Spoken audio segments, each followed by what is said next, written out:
alaikum wa rahmatullahi wa barakatuh. You are welcome to the next edition of our online class. This is SS3 chemistry class. Your host, as usual, is Amity Ola. You are welcome. Today we are going to look at question 3 of your mock examination. If you look at the question 3A asks you to consider the reaction illustrated by the equations below. CH3 CH2OH plus CH3 COOH to form reversibly CH3 COOH C2H5 and plus H2O. From looking at this first equation, you would see that this, from the functional group here, shows that this is an alkanol, and from the functional group COOH, this is an alkanoic acid. When an alkanol reacts with an alkanoic acid, it forms an ester or an alkanate and water. This type of reaction is called esterification, as you have learned. So, and looking at reaction 2, hydrogen ion reacting with hydroxide ion to form water. That type of reaction, as you know, is called neutralization. Hydrogen ion from acid, hydroxide ion from a base. So, question from the one asks you to state the type of reaction illustrated in 1 and 2. The type of reaction illustrated in 1 is esterification, while the type of reaction illustrated in 2 is neutralization. So that answers that question. The other one, figure 2 of the question, you are asked to state three differences between the reactions 1 and 2. 3 differences between reactions 1 and 2. What are the differences between esterification and neutralization? Esterification usually requires catalysts, while neutralization does not require catalysts. That is one. Number 2, esterification is slow, while neutralization is fast. And the third one is that esterification requires heat, while neutralization does not require heat.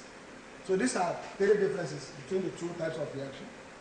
To a layman, one may want to believe that the reactions are similar, since this one has hydroxide ion and hydrogen ion, this one has, the other one also has hydroxide ion and hydrogen. But in actual fact, they are not the same type of reaction. Since an alkanol is not a base, an alkanol is not a base. Now looking at question 3, figure 2, question 3b, you have a dip of particles was passed between charged plates as illustrated here. You have negative plate and a positive plate. X was deflected towards the negative plate, YZ was deflected towards the positive plate. Y is not deflected at all. Now, the question is, you have to identify X and Y.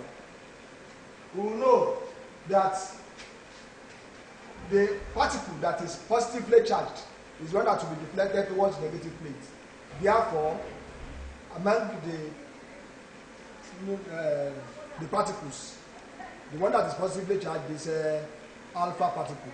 Therefore, X is alpha particle.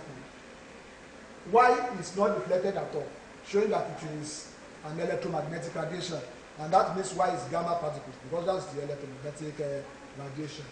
Z is deflected towards the positive plate, and that shows that it is negatively charged, which is beta particle. So X is alpha particle, Z is gamma particle, gamma ray, and Z is beta particle. Gamma ray and beta particle. I hope you will remember the simple concept. Right? You can say that alpha, you can say alpha particle, you can say alpha ray, you can say alpha radiation.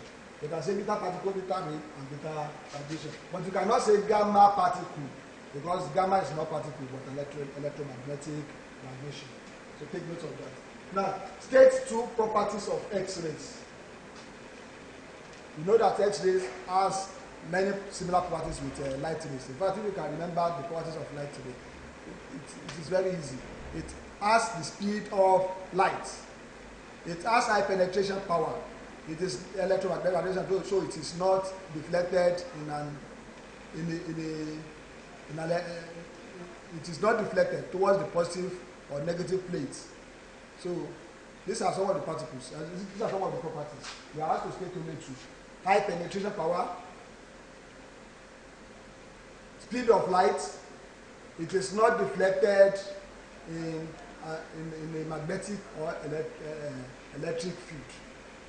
It is not, so it's an electromagnetic radiation. Now, considering the scheme below, because that's question 3C. Consider the reaction scheme below. Glucose forming ethanol, ethanol forming ethene. Ethene can also be converted to this, which is this is a representation of polyethylene or polyethylene. Ethene can also form ethane. Then it can also form Q when it reacts with the bromine molecule. So this is a reaction scheme. Now you are asked to answer some of the questions. State the reagents needed for the reagents needed for stages 2 and 5. So the first of all, come and look at stage 2. Stage 2 is the conversion of ethanol to ethene. So what reagent do we need to convert ethanol to ethene? If you remember the formula of ethanol is C2H5OH. So if for us to convert this to C2H4, we have to remove H2O. And that is what? That is dehydration. What reagent do we need for that dehydration? It is concentrated tetraoxosulfate 6 acid.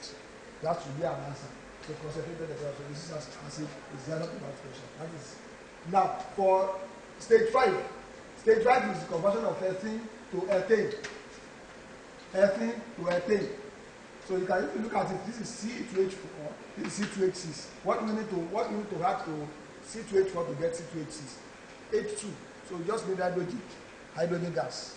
Hydrogen gas is the reagent needed for that reaction. So easy. Now, coming to number 2, name the product Q in stage 4. Now, if you look at it, stage 4 requires conversion of ethene to Q, a substance that is not named. But if you look at it, ethene has to react with bromine to form Q. So if ethene reacts with bromine, what will be the product? That is C2H4 plus Br2. It will give you C2H4Br2. And that is 1,2-dibromoethane. 1,2-dibromoethane. That is the product. So the product formed is 1,2-dibromoethane. At least Q is 1,2-dibromoethane. Remember, you are asked to name.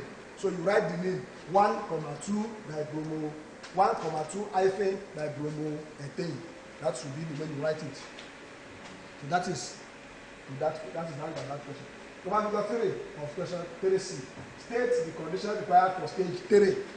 Come back here and check stage 3. This is stage 3. Ethane being converted to polyethylene. That means you are asked to state the condition required for polymerization of ethene. So what are the conditions? 1, it requires trace of oxygen as catalyst. Number 2 is that it requires high temperature.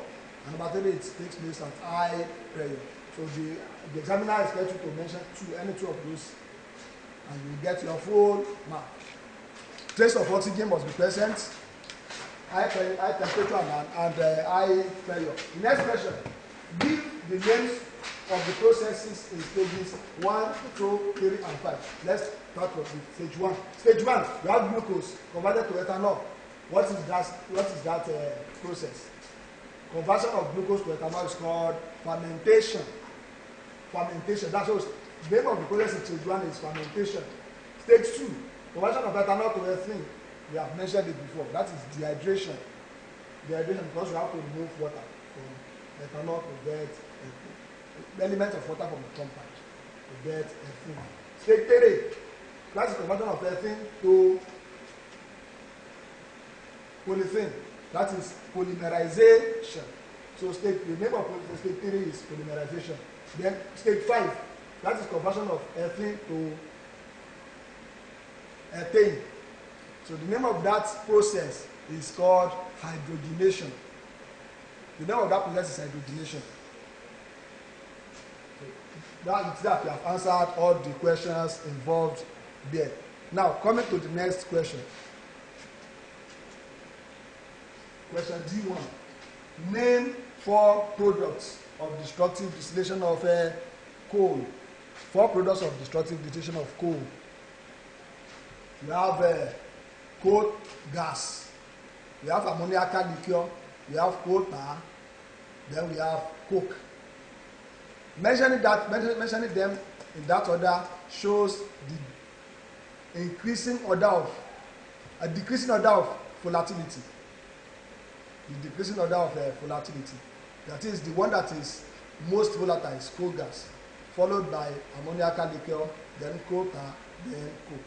But if you remember it in a different order, coal gas, coal tar, ammoniacal liquor, and coke, there's no problem. Since the question examiner has not asked you to mention them in any particular order. But if you ask to mention them in a particular order, you start with coal gas, ammoniacal liquor, coal tar, and coke.